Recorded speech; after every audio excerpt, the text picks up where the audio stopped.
Um, what we're going to talk about is about the book itself, and also the publishing and marketing journey that Jason took. So, Jason, maybe you can introduce yourself a bit better than I did. Yeah, certainly. So, my name is Jason Ross. I'm a aspiring writer and also a digital marketer with 11 and a half years of experience in doing high conversion, SEO optimized websites for small and medium businesses using marketing strategies that were designed to work for smaller businesses on a smaller budget. So what the book is about, its core premise is really about honor and your expectations and perspective, and how what you might think as good or evil can shift based on your perspectives. Typically, gnolls in fantasy are usually used as the frontline, meat wall brutes of the villains. They're typically depicted as bloodthirsty, violent, not very bright. And in my world, though, I built it around the concept of free will. So, how long have you been working on writing this? I first started, the world building for Gnoll's Honor roughly 2 years ago. So it would have been, late January 2023. And I started the actual writing of the story itself, writing down the first words of chapter 1, probably about 2 months later. Okay, we are here to talk about some marketing, and one of the ideas with a book or a course or anything is the earlier you start marketing the book, the better. Do you want to talk about some of the ideas? I know you already have a landing page where people can sign up. Do you want to talk about that? Yeah, certainly. Probably the best place to start really with marketing is the strategies that you're going to use. Because what I use is what you call a direct marketing strategy, or a conversion-based strategy, which starts with what I call the 4 elements of marketing. The first one is what I call get attention. The second one is engage. The third is educate. And the fourth is offer. And for the first two, what we're looking at really are the headlines. And what we're looking for get attention is, does the headline hit on a hot button issue, a fear, pain, frustration, or problem that a person has? Now, obviously, that's a little bit more tricky when you're dealing with entertainment, because, does entertainment really solve a problem, or is it more giving people, source of pleasure? Well, I guess you could say it does solve a problem of boredom as well. It can also solve other problems like helping people to find culture and cultural identity and things like that. Second part, the engage. What we're looking for there is, do your headlines also then promise that a solution is forthcoming? The third part, the educate part, what is the solution? How does it work? What are the benefits and the value the person is going to get from it? How does it solve the problem? What is the proof that it's going to solve the problem? And then the fourth part is the offer. And what you're looking for a good offer is something that's going to tie back into the solution to the problem, but also is going to reduce or eliminate the risk.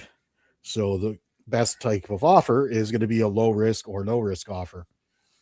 So if we, going back to the landing page, you'll see that each of those elements is there. So first of all, we start with the headlines, and you'll notice that the headline there, does hit on the hot button issue for people, which is, I'm wanting to find a good fantasy novel, the next great fantasy story, and as well as pique people's curiosity. Then we get into the solution. Well, the next headline you see down there is preview 2 chapters, for free. Then we get into the educate part, and you have 2 things going on there. First, you have the book trailer, so people can go ahead and press play and watch that and find out more about what the book's about. Plus, you also have the book's 2-paragraph description of the book as well. So you can also read what the story is going to be about.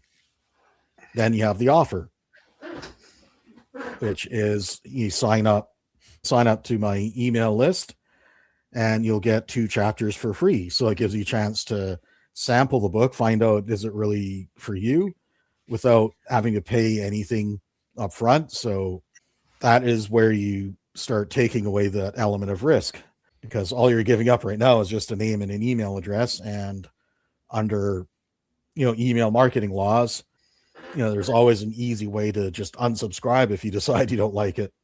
So when you get closer to your book launch, what are your strategies for that? Well, in addition to the landing page, of course, I'm working with Noel on social media campaigns, which we're currently releasing content on YouTube, Rumble, as well as X, Instagram, and LinkedIn. So at YouTube, Rumble, we're primarily focusing on video content and sharing that out, which, things like so far it's been mostly trailers, though we also do have, writing tips and, some behind the scenes stuff, in the works. For over the next couple of months to start releasing some of that type of content as well. Beyond that, there's also, budget permitting, plans to do some pay-per-click campaigns to drive more traffic to the landing page. So what platform are you going to use to publish the book on? I'll be publishing the book in 4 different formats on Amazon.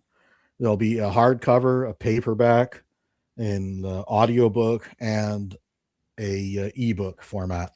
I would like to have it out during this summer. Okay. So sometime between June and August is what I'm shooting for. Okay, yeah, that'd be good. A summer blockbuster release. That would be great. Basically it started out with kind of the premise of of Tax Clan gets, raided and pillaged, and so then they're going on a retaliatory strike to strike back at the army that attacked and pillaged them and slaughtered half their clan. Yeah, no, so you've taken a keen interest in sort of history and battle strategies and things and made it into a novel. It's great.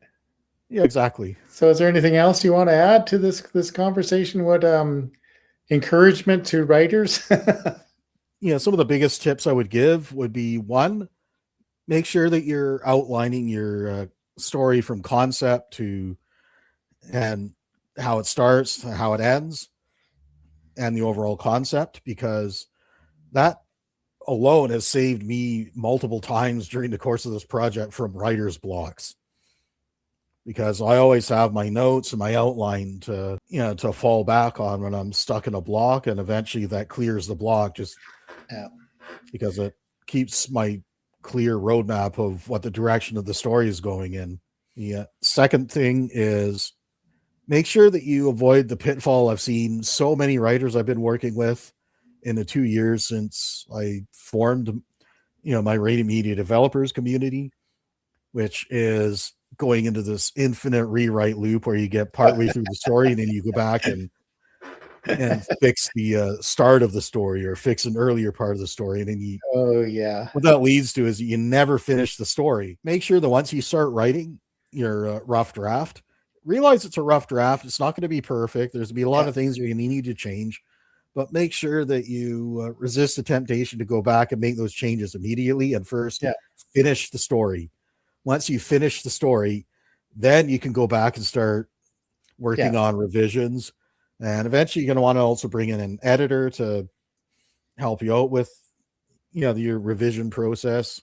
Beta readers are also very helpful in working your way through the revision process as well, because between them, they'll spot a lot of things that you as the author of your own work will miss. I guess the other thing is, make sure that you are, throughout your writing process, and especially when you're getting into your revision process, make sure that you're referencing your notes regularly, keeping accurate notes on your major plot events. That'll help you to avoid any kind of nasty plot holes that might just yank your reader right out of the story. Well, thanks for sharing your book journey, and let us know when you're launching, and maybe we'll do another broadcast when you're ready to launch the book. Yeah, for certain. And also, for those of you who are authors yourself or writers or aspiring, and you're looking for, and you're looking to find out about, let's say, your web page, your landing page, your website, and that, and wanting to learn more about how can I get that converting, or why isn't it working for me right now. I do actually have something that I can offer you, which is a complimentary website conversion report, where I can actually, go over your landing page with you on a one-on-one call. And what I'll do is be comparing that to how effectively are the 4 elements of marketing implemented on it right now. Plus, the fifth thing I also look at is, your general website design and development best practices and how well those are implemented. I'll also share with you what are the main key issues that I found. And most importantly, what are my recommended solutions? There we go. Jason Ross at radiantfreedom.com. Anyway, well, thank you for sharing your journey here, and reach out and talk to Jason about your website and your book ideas and things, and we'll let you know when he's launching. Yeah, and thank you for having me on, and just remember to keep on writing.